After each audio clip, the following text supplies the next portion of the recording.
Okay, let's talk about one of the biggest, most fascinating puzzles in the art world today, Banksy. You know who I'm talking about, right? This anonymous ghost of an artist using city walls as his canvas to stick it to the man, to take on consumerism, the establishment, you name it. But here's the twist, and it's a big one.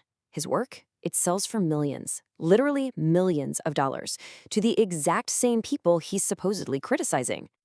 And I mean, look at this. It's kind of wild when you see it laid out. Over here, you've got the message anti-capitalist, anti-establishment, a total rebel yell.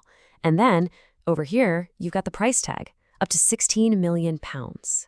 It's like the ultimate Robin Hood of the art world has somehow become this super safe, blue chip investment for the super rich. Which brings us to the big question. Yeah, how did this even happen? I mean, really, think about it. How does a guy who starts out essentially as a vandal, illegally spray painting walls and dodging the police, become one of the most expensive and sought-after artists on the entire planet? It's an incredible story. And to really get it, we gotta go back, way back to the beginning. All right, art for the people. So Banksy's story doesn't start in some stuffy, high-end gallery. Nope.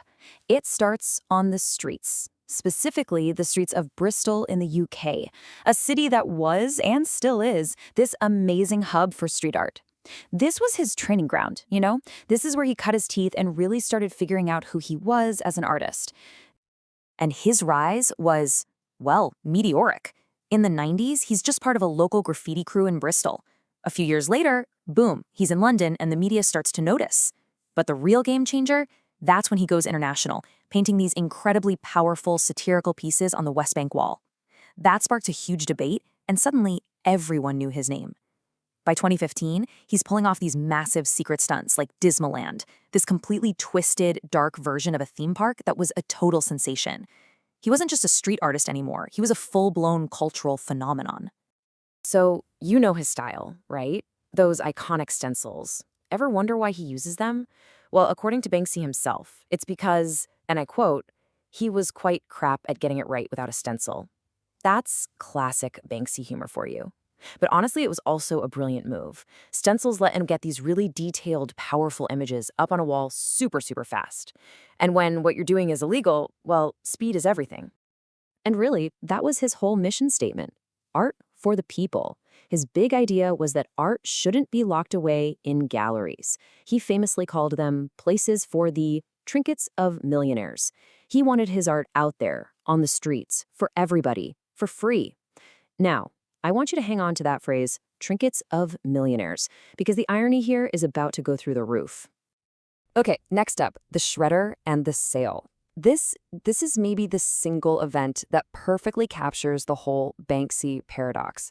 It's the moment a protest against the art market accidentally became one of the most famous and valuable pieces of performance art ever.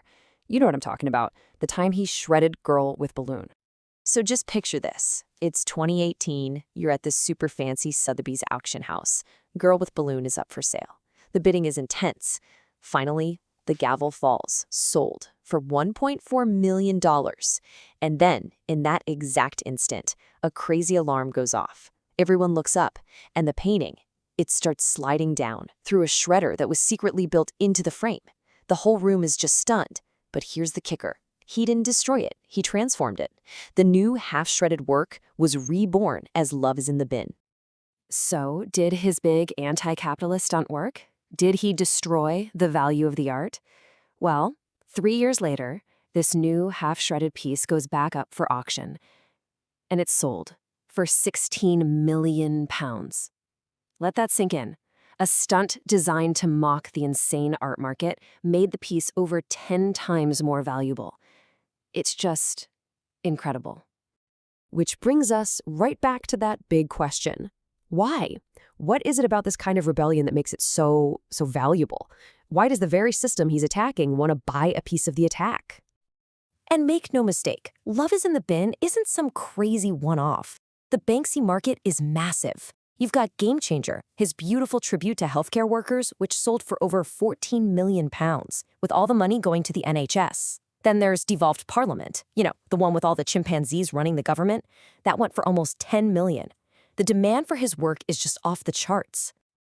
So, what's driving all this? Why are people shelling out millions? Well, it's kind of like a perfect storm.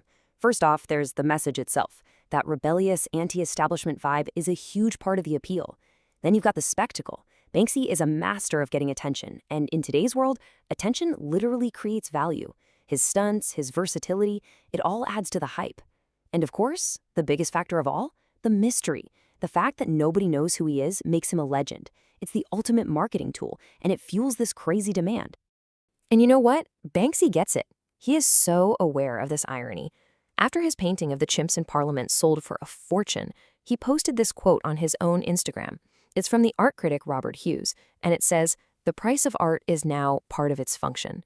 Its new job is just to sit on the wall and get more expensive." It's like he's telling us, I see what's happening, I know how this works. He's totally in on the joke, even if he's the one at the center of it. So where does all this leave us? We're looking at this lasting paradox. Is Banksy a rebel, or has he just become another super expensive commodity? When you boil it all down, Banksy's career has totally blurred the lines. He took street art, an act that's technically vandalism, and turned it into a prized asset. Something that was once an illegal protest on a public wall is now a trophy for the very elite he targets. He literally found a way to sell the rebellion back to the people it was rebelling against. And so I'll leave you with this one last question to chew on. When you commodify rebellion like this, does it actually amplify the message?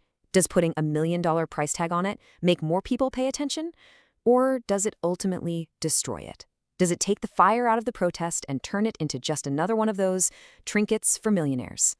The answer, just like the artist himself, is still out there somewhere.